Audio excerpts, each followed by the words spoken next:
नमस्कार दोस्तों, बहुत बहुत स्वागत है।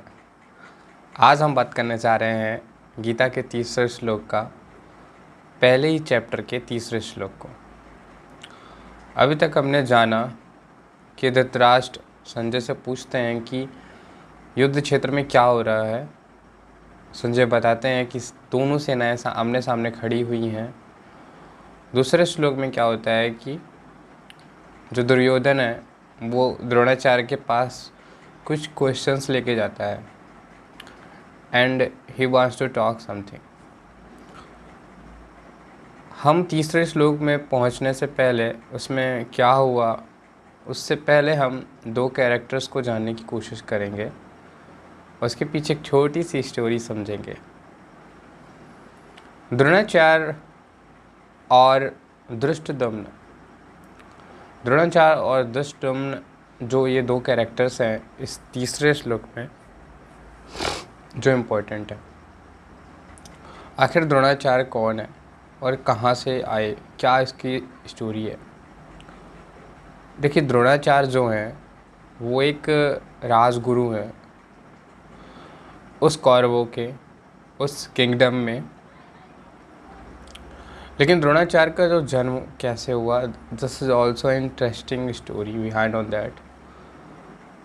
सो द्रोणाचार्य के जो पिता हैं उनका नाम भरद्वाज है। कहा जाता है कि भरद्वाज ने अपने वीर को एक पॉट में रखा था और उसी पॉट को हम द्रोण कहते हैं।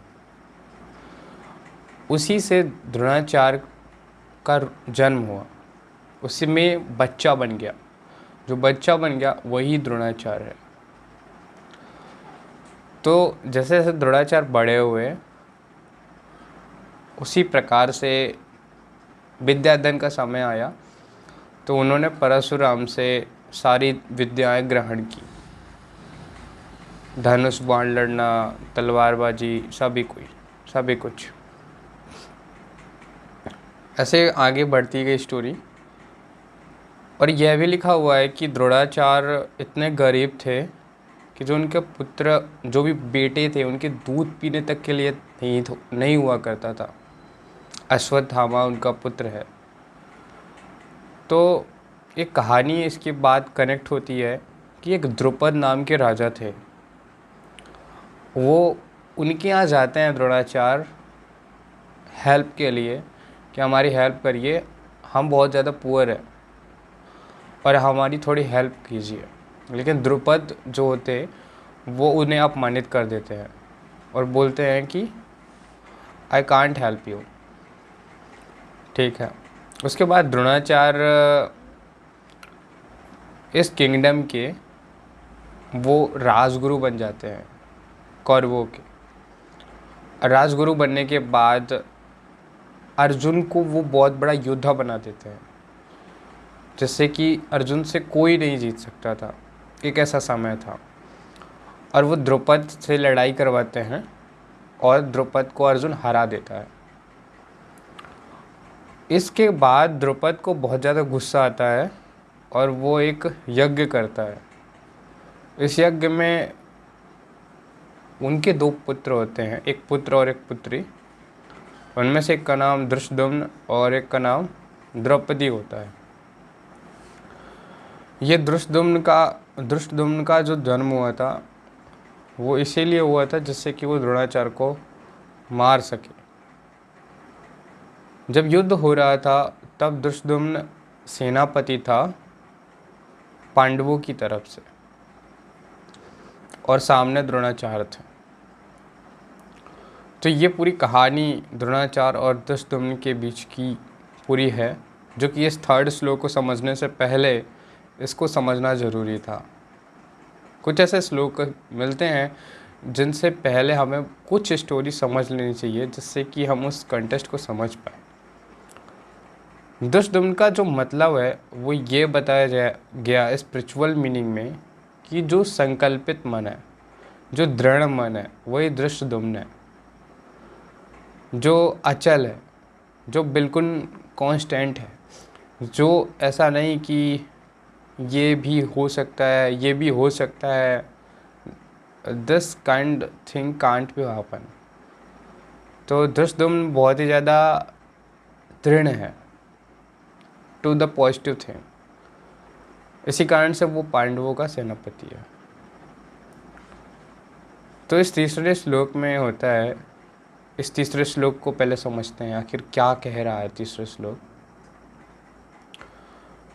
दुर्योधन जाता है और द्रोणाचार्य के सामने बोलता है, पश्यताम पांडुपुत्रणामाचार्य महती चमूम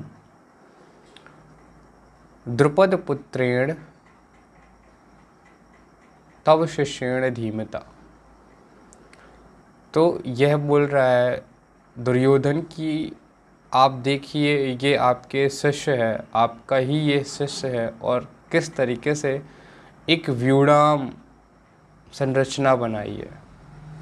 मैं एक श्लोक में एक शब्द बोलना भूल गया, व्यूढ़ाम द्रुपद पुत्रेण तव शिष्येण धीमता। तो किस तरीके से उसने पूरा एक स्ट्रक्चरल सेनाओं को खड़ा किया हुआ है डिसिप्लिन तरीके से।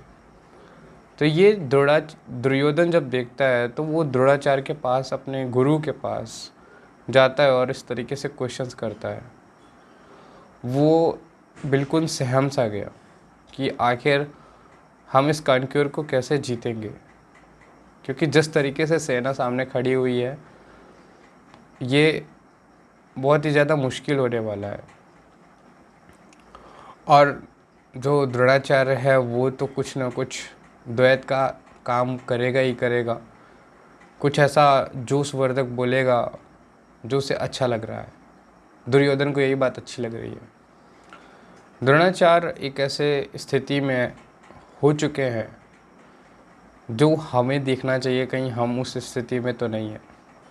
Dronacharya is a supreme leader, उसमें कोई संशय नहीं है कि they have lots of knowledge, but वो एक सही पक्ष को नहीं पकड़ पा रहे, एक सही फेवर को नहीं पकड़ पा रहे जो फेवर को उन्हें पकड़ना चाहिए। ये सिमिलरिटीज़, जो गुरु का आदर्श होता है कि इंसान को सिमिलरिटी इक्वालिटी पर बिलीव करना चाहिए, लेकिन वो बिलीव नहीं कर पाए,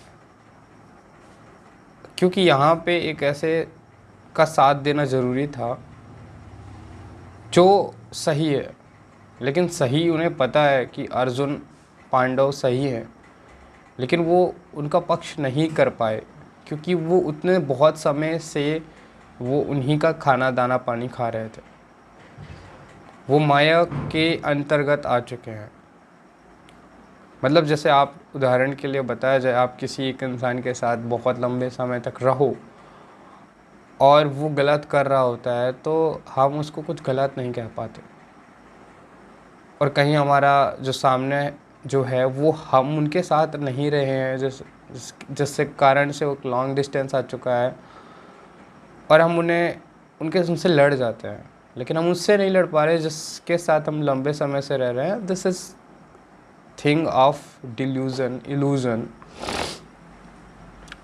और हमें ये बात समझना चाहिए। जैसे हमारे पास ऐसी बहुत सारी हैबिट्स हैं जो बहुत समय से हमारे अंतर्गत आ चुकी हैं, कंसिस्टेंट हो चुकी हैं, but they are totally like a foolish and we have to remove from our life, but we didn't. So वो ऐसी ही चीज़ है कि इल्यूज़न क्रिएट हो रहा है। So we have to identify this of habit, after that we come in the favour of positivity. So illusion इस प्रकार के जितने भी हमारे लाइफ में हैं, हैबिट्स में एंड कंसिस्टेंसी के साथ फॉलो हो रहे हैं, so we have to identify that, otherwise we include as a Dronacharya. So that's all about third shloka and कहानी आगे बढ़ेगी, हम और कुछ समझेंगे और कुछ जानेंगे। तो this is all about third shloka. Thank you so much viewing and listening. Let's meet in next video.